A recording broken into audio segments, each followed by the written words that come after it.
നമുക്കൊപ്പം 2 ഗായകർ കൂടി ഇവിടെ വന്നിട്ടുണ്ട്. നമസ്കാരം. ഞാൻ ഒന്നുകൂടി പേര് ചോദിക്കും. പ്രതീഷും പിന്നെ നമ്മളുടെ പുതിയ ഗായകൻ അനീഷും. പ്രതീഷും അനീഷും ഉണ്ട്. നിങ്ങൾ ബ്രദേഴ്സ് ആണോ? അല്ലല്ലോ. താടിയുണ്ട്. തലമുടിയുടെ കാര്യത്തിൽ മാത്രമേ ചെറിയ വ്യത്യാസമുള്ളൂ. പച്ചയാണ്. അപ്പോൾ നമുക്കൊരു പാട്ട് ആദ്യം ഒന്ന് കേൾക്കാം. പ്രതീഷിന്റെയും അനീഷിന്റെയും ഒരുമിച്ചാണ് പാടാൻ പോണത്? അല്ല. ഓക്കെ.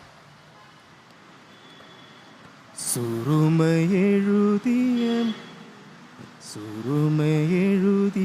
മിഴികളെ പ്രണയമധുരത്തേൻ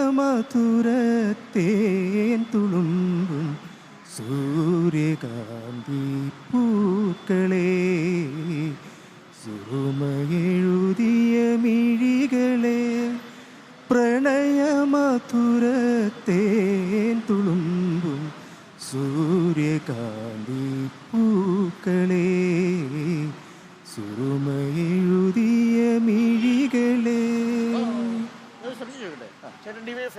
അല്ലല്ല, ഡിവൈഎഫ്ഐയുടെ ഒരു ശരീരഘടനയുണ്ട് അല്ലേ? ഒരു ചെറിയ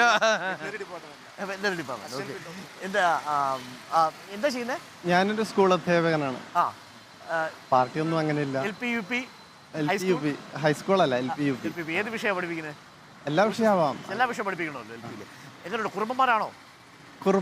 കുറുമ്പന്മാരാണോ? വികൃതികളാണോ? രണ്ട് പിന്നെ കുറുമ്പന്മാരല്ലേ. പിള്ളേരൊക്കെ ഭയങ്കര കുറുമ്പല്ലേ. തലേ കയറും. എത്ര കുട്ടികളുണ്ട് ക്ലാസ്സില്? ഇപ്പൊ 22 പേരാണുള്ളത്. ഗവൺമെന്റ് സ്കൂളാണോ? ഗവൺമെന്റ് സ്കൂളാണോ? എയ്ഡഡ് സ്കൂളാ. Aided school. ഓക്കെ. അപ്പൊ മാഷിന്റെ ഒരു പാട്ട്. അപ്പൊ ഇടയ്ക്ക് ഇങ്ങനെ കുറുമ്പ് കാണിക്കുമ്പോ മാഷ് പാട്ട് പാടി അവിടെ ഇരുത്തും. ഇടയ്ക്ക്. ഓക്കെ. മാഷ് സ്കൂളിൽ പോകാൻ തോന്നുന്നില്ലേ? സമയമായില്ലേ? അപ്പൊ മാഷ ഒരു പാട്ട്. അപ്പൊ പിള്ളേര് കുറുമ്പ് കാണിക്കുന്ന സമയത്ത് മാഷ് പാട്ട് പാടി ഭീഷണിപ്പെടുത്തും. അനുരാഗലോലഗാത്രി വരവായി നീലരാത്രി നിനവിൻ മരന്ത ചഷകം നിനവിൻ മരന്ത ചഷകം നെഞ്ചിൽ പതിഞ്ഞ രാത്രി അനുരാഗലോലഗാത്രി വരവായി നീലരാത്രി ലയലാസ്യ കലാകാന്തി സഖി നിന്റെ രൂപമേന്തി മാരൻ്റെ കോവിൽ തേടി മായാമയൂരമാടി മായാമയൂരമാടി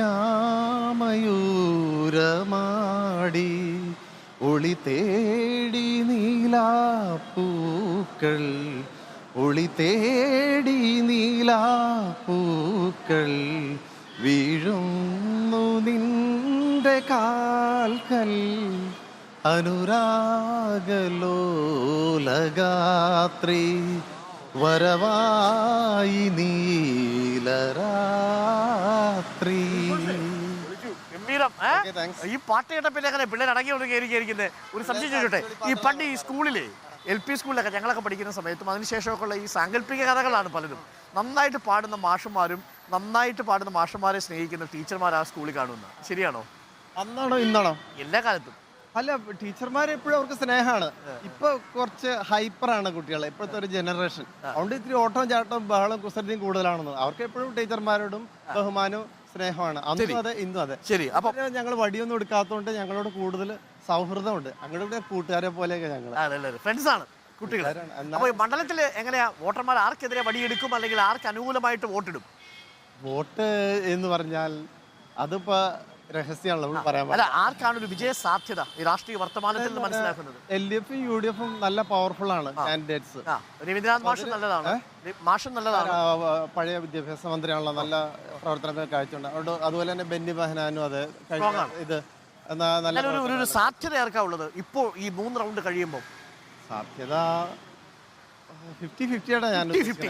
അതായത് കടുത്ത മത്സരമാണ് എന്നതാണ് മനസ്സിലാക്കുന്നത് പെരുമ്പാവൂര്. നമസ്കാരം.